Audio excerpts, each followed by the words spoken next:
2009 সালে রোপার দীর্ঘদিন ধরে টানাপড়ন চলছিল। আমরা যারা গ্র্যান্ট ইন এইড তারা এই মামলা অংশগ্রহণ করেছিলাম না। আমরা জানতাম যে মামলাটা আমাদেরকে নিয়েই হয়েছে। শেষ পর্যন্ত আমরা এই বকেয়া যাতে পাই তার জন্য রিট পিটিশন দাখিল করা হয়েছে এবং একটা রায়ও হয়েছে। এই মামলায় যারা আমাদের পক্ষ থেকে অ্যাডভোকেট হিসাবে আছেন মাননীয় বিকাশ রঞ্জন ভট্টাচার্য এবং ফিরদৌস শামীম, আমাদের সামনে এখন ফিরদৌস শামীম আছেন, উনি এই মামলার বিস্তারিত বিষয় জানাচ্ছেন। হ্যাঁ, এবিটি এর পক্ষ থেকে যে মামলাটি দায়ের হয়েছে সেটি হলো যে রোপা রুল 2009 যে ডি এর ডেফিনেশন, সেই ডি এর ডেফিনেশন সরকারি কর্মচারীদের জন্য যা গ্র্যান্ট ইন এইড অর্থাৎ প্রাথমিক শিক্ষক, উচ্চ প্রাথমিক শিক্ষক, সেকেন্ডারি শিক্ষক, হায়ার সেকেন্ডারি শিক্ষক, কলেজ অধ্যাপক প্রত্যেকের ডেফিনেশন এক। ডি এর ডেফিনেশন এক একজনের জন্য এক এক রকম নয়। সুপ্রিম কোর্ট অলরেডি জাজমেন্ট দিয়েছেন যে ডিএ এআইসিপিআই অনুযায়ী দিতে হবে। ফলে নীতিমালা সুপ্রিম কোর্ট অলরেডি ডিসাইড করে দিয়েছে। এরপরে ফার্দার যদি গ্র্যান্ট ইন এইডদের বের করে রেখে বাইরে রেখে যদি শুধুমাত্র সরকারি কর্মচারী এবং পেনশনারদের দেওয়া হয় তাহলে কিন্তু যে সুপ্রিম কোর্ট নির্ধারিত যে নীতিমালা সেই নীতিমালার মান্যতা পায় না।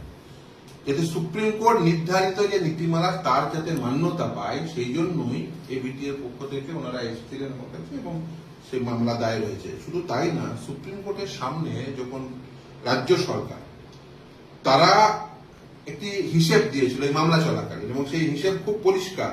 সেই হিসেবে তারা কিন্তু সেখানে এই যে গ্র্যান্ট ইন এইড তাদেরকে ইনক্লুড করেছিল। যে হিসেব সেই সময় দিয়েছিল আপনাদের মনে থাকবে, সুপ্রিম কোর্টের সামনে রাজ্য সরকারের এর আগের সরকার অর্থাৎ মমতা বন্দ্যোপাধ্যায়ের সরকার একটা হিসেব দিয়ে বলেছিল প্রায় 42,000 কোটি টাকা তাদের এই মামলাতে যদি এক্সিকিউশন করতে যায় তাহলে খরচা হবে। এই 42,000 কোটি টাকা কিভাবে না, ফর স্টেট গভর্নমেন্ট এমপ্লয়িজ 11,790 কোটি টাকা, 11,790.18 crore, for grant in aid employee 18,369.32 crore, for pensioner 11,611.45 crore, total 41,770.95 crore rupees তাদের খরচা হবে।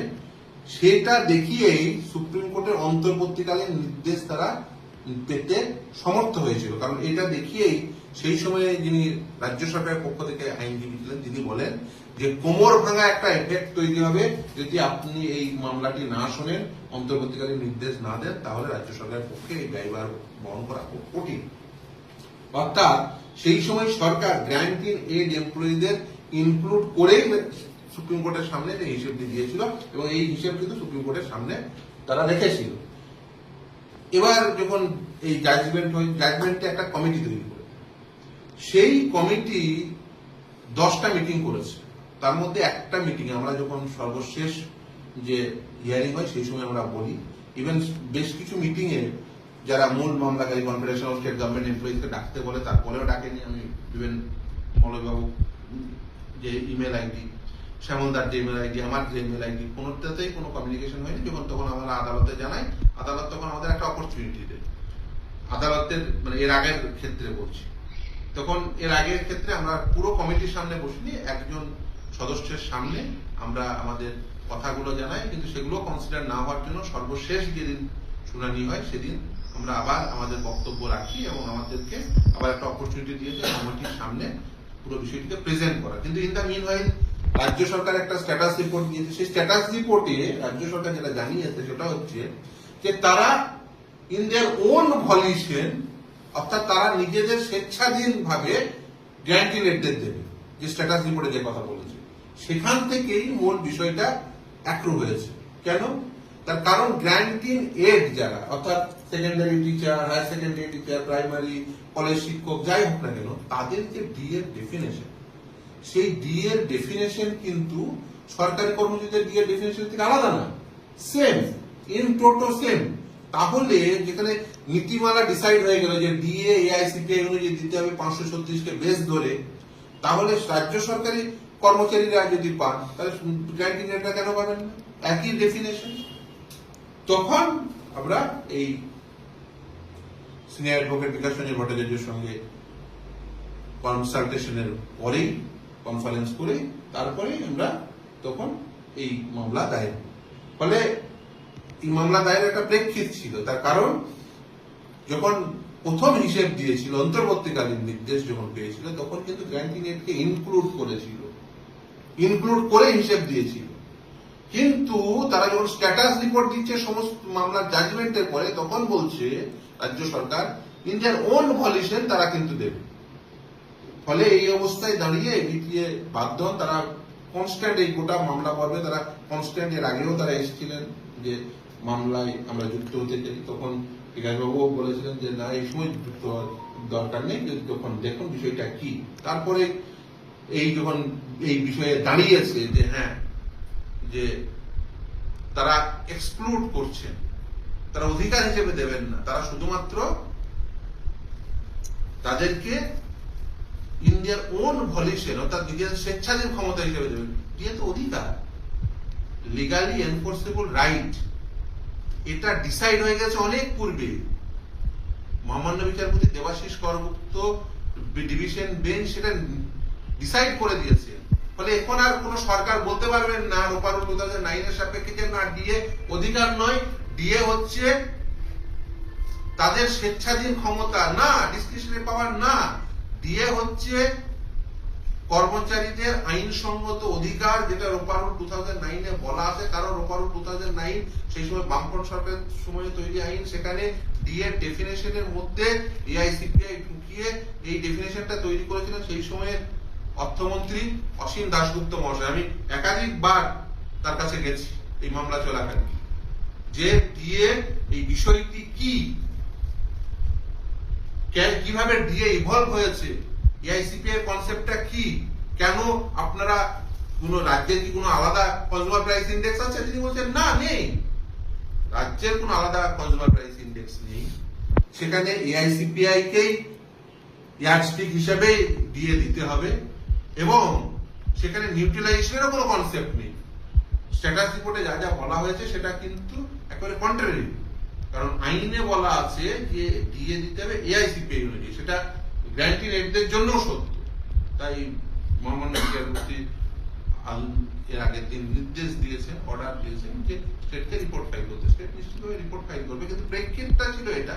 ফলে ডিএ যে কর্মচারীদের যেমন এআইসিপিআই অনুযায়ী দিতে হবে, সরকারি কর্মচারীদের, শিক্ষকদের ক্ষেত্রেও, শিক্ষাকর্মীদের ক্ষেত্রেও, প্রাথমিক স্কুল সেকেন্ডারি স্কুলের শিক্ষক, হায়ার সেকেন্ডারি স্কুলের শিক্ষক, কলেজের শিক্ষক, কলেজের শিক্ষাকর্মী, স্কুলের শিক্ষাকর্মী, সকলকে, পঞ্চায়েত, মিউনিসিপ্যালিটি, সকলকে দিতে হবে। সেই জন্য আমরা দ্য ফর্ম অফ ডিক্লারেশন চেয়েছি, যেটা ডিক্লেয়ার করুন যে ডিএ এআইসিপিআই অনুযায়ী দিতে হবে, যেখানে যেখানে ডেফিনেশনটা অ্যাপ্লিকেবল। আলাদা আলাদা নোটিফিকেশন হতে পারে, কিন্তু নীতিমালা তো এক, ডেফিনেশন তো এক, in toto word by word এক।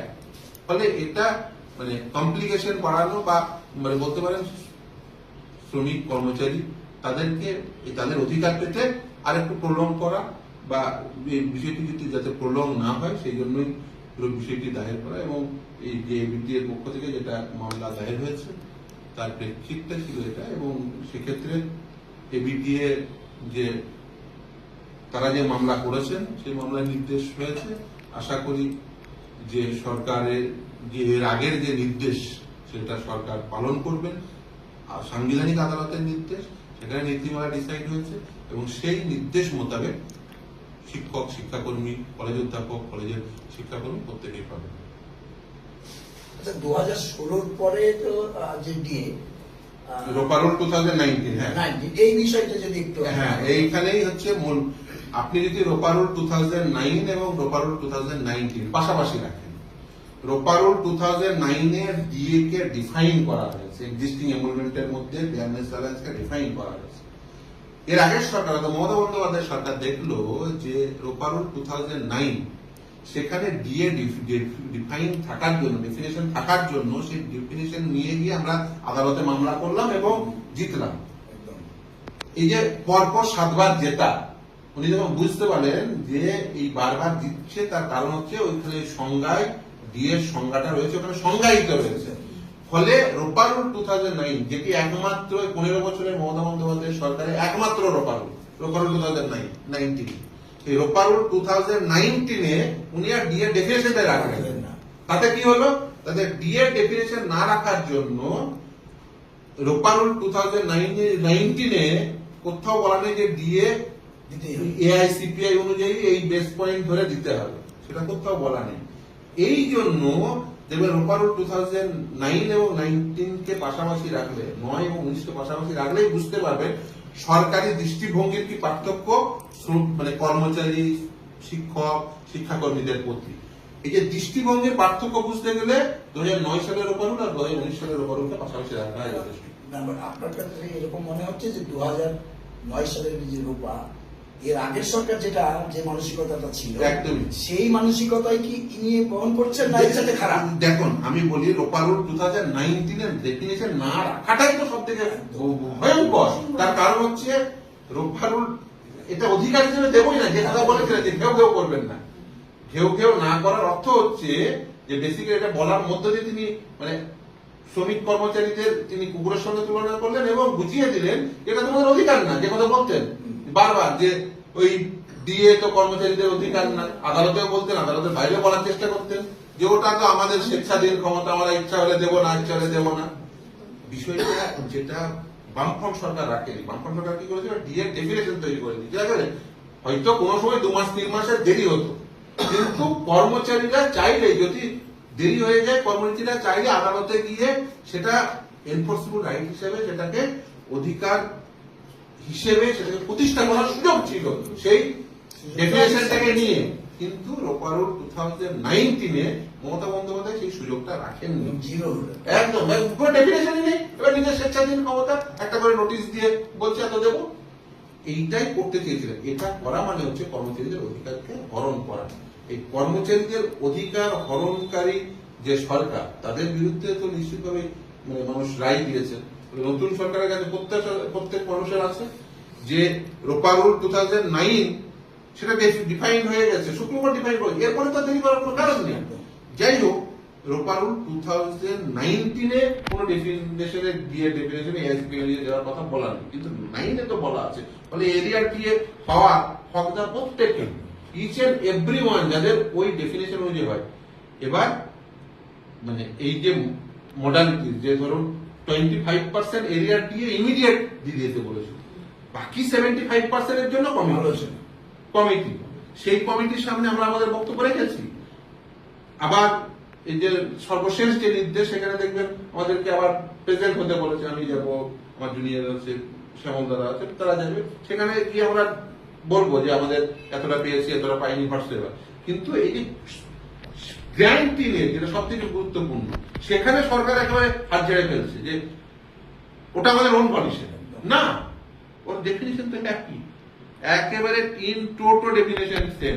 ইভেন আপনাদের পিটিশনে সেই জন্য আমি একটা ট্যাবুলার চার্ট করে দিয়ে দিয়েছি যে দেখুন ডেফিনেশন অংশে কোন প্রকার কোন মানে পার্থক্য নেই, একেবারে ইন টোটো সেম। আপনাদের পিটিশন একেবারে নির্দিষ্টভাবে মানে সেটা একদম ট্যাবুলার চার্ট করে বলা আছে যে কি কোন পয়েন্টে বলা আছে, একেবারে একদম ইন টোটো সেম, একদম provision containing the definition each and every পয়েন্টে। যে ওই মেমোরেন্ডামে রোপা রুল 2009 রুল 3(1)(c) তে যা বলা আছে, আপনাদের এই মেমোতে একই কথা বলা আছে, একদম ইন টোটো সেম।